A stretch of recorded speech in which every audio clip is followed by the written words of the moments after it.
Isabel and I am an embroidery artist.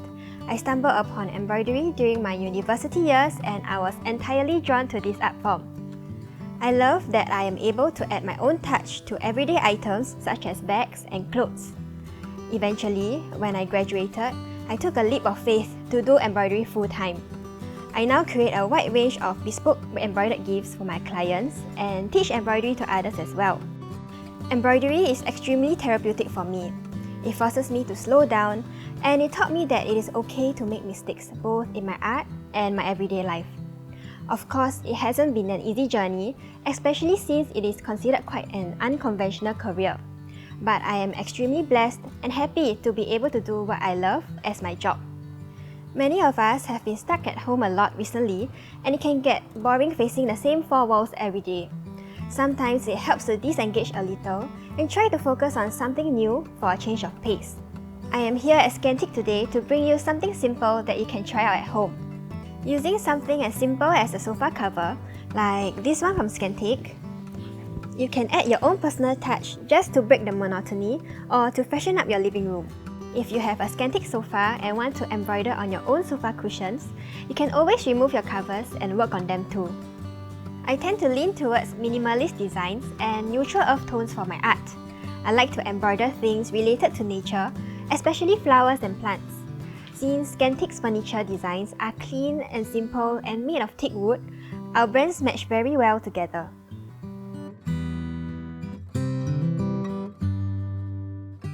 Here are the materials that you'll need to embroider on your cushion cover. Firstly, you'll need an embroidery hoop to hold the fabric. I am using an 8-inch one here. You also need some embroidery thread and an embroidery needle or chenille needle.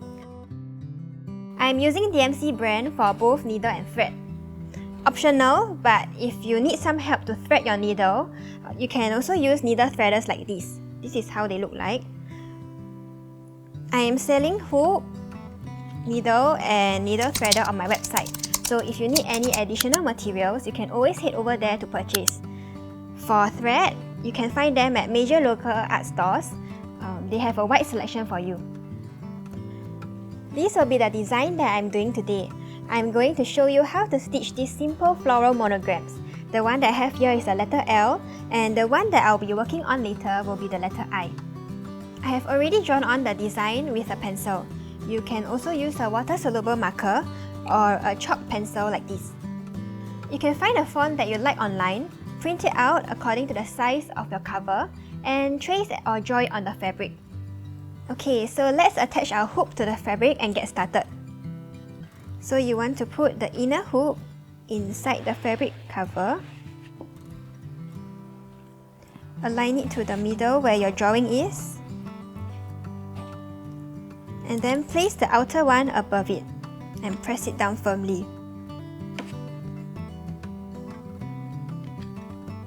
You can tighten the screw as well.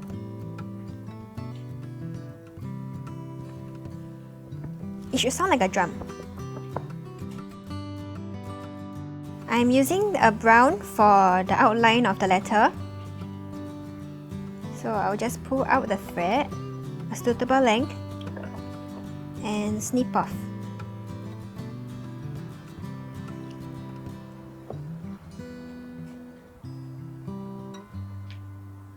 I'm using all 6 strands for this project.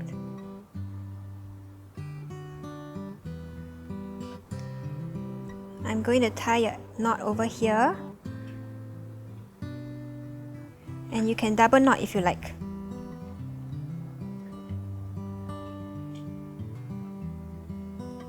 Okay, so let's start with a back stitch for the words and the stems. First, push your needle up from the end of the line. Then, push your needle back down a stitch length away. Next, bring your needle back up another stitch length away, leaving a gap in between. Then, you want to push your needle back down to connect both stitches.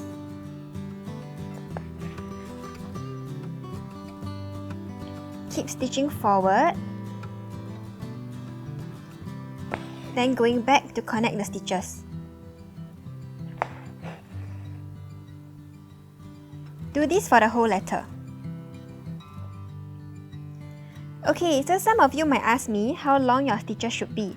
So this is really up to personal preference, and I usually alter it according to the size of the design. So for this design, since it's a bit bigger, I like to do stitches about 1 cm length.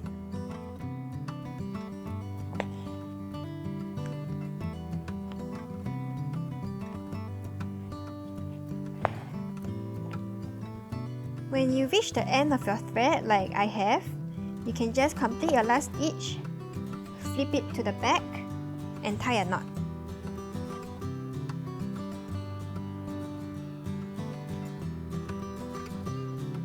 You can snip the excess away.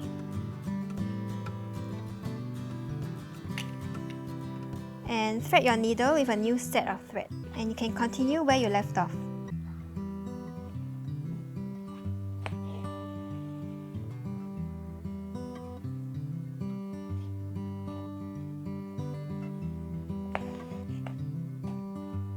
Okay, now the letter is done, and you just have to tie a knot again at the back.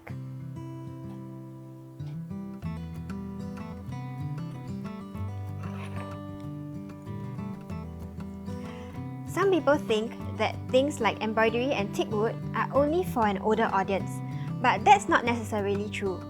In fact, because of Scantic's clean and simple designs, it can be enjoyed by all ages. It is the same for embroidery. In the past, people thought embroidery was an old and traditional art, but it is really how you use it to your own advantage to create things or even living spaces according to your own preference.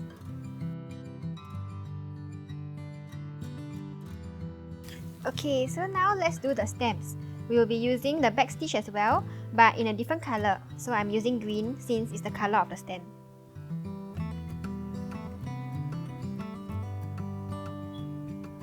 Thread your needle again and tie a knot.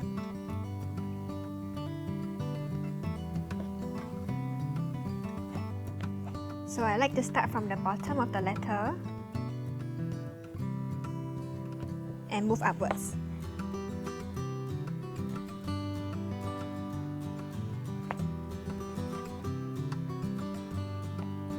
Remember that we are using the same technique that we used for the outline of the letter.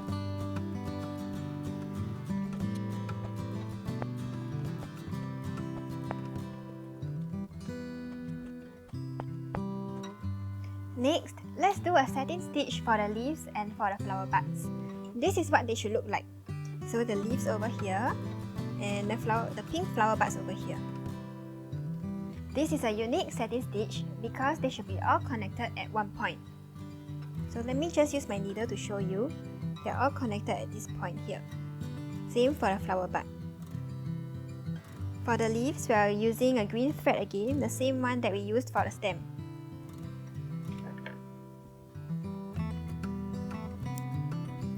Okay, so let's start with the leaf. First, create one stitch down the middle of the leaf.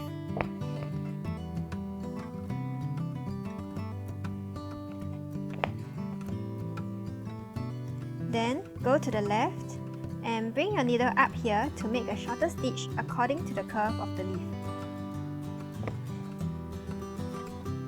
Next, push your needle down at the same end point of the first stitch over here.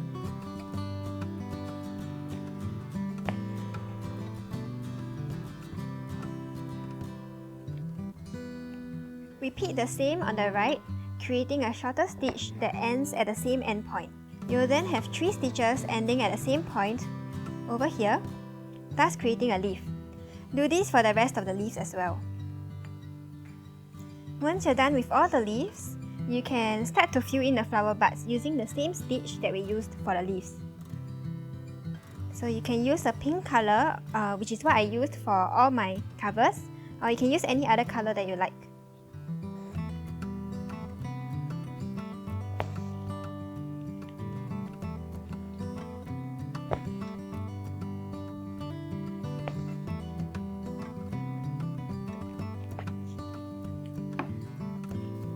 Finally, let's do more satin stitches for the fully bloomed flower.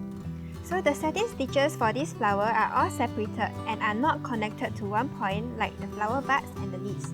So if you see here, the leaves are all connected to one point, and for the flower buds as well. But for the petals and the center of the flower, they are all separated. For the center of the flower, you want to use a contrasting color, so I'm using white to contrast with the pink. But you can also use brown or yellow. First, for the center of the flower, create one stitch down the middle.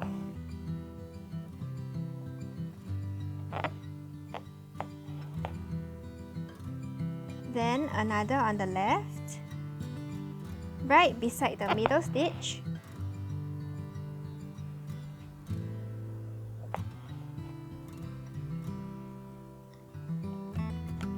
And another on the right.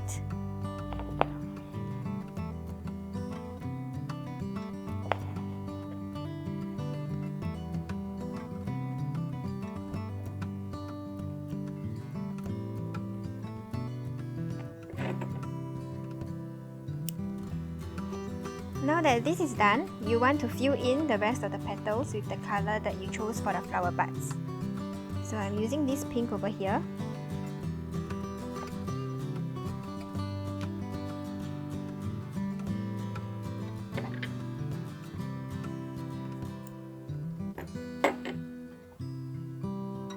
Okay, so first, create a one stitch down the middle of the petal.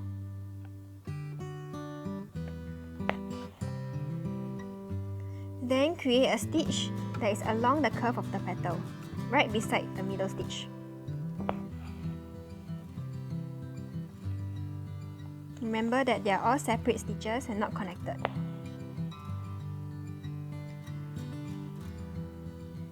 Next, do the same on the right.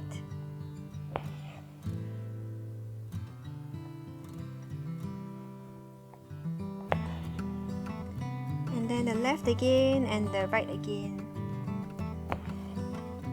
And keep repeating until your petal is all filled in.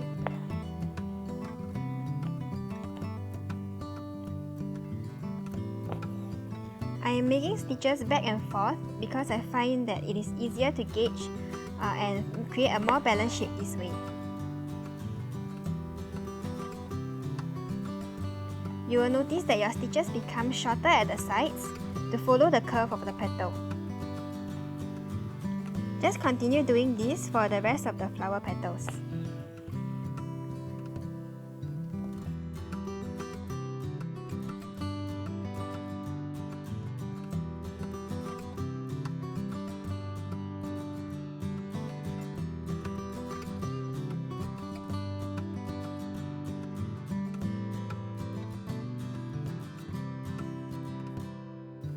Okay, so the letter is all done, but if you find that it is too plain, you can always add more flowers at the side, like how I have drawn 2 stalks at each side over here. I am going to continue to add the flowers beside the letter, and I will show you once I'm done.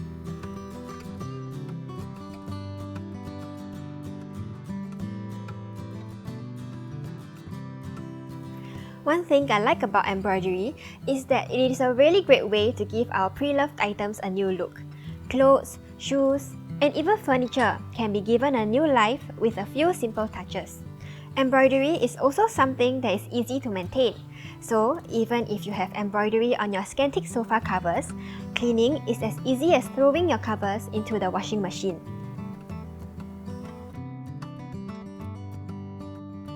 And yay, I'm done! So this is how it looks like with the flowers at the side. So once you're done, you can just remove the hoop.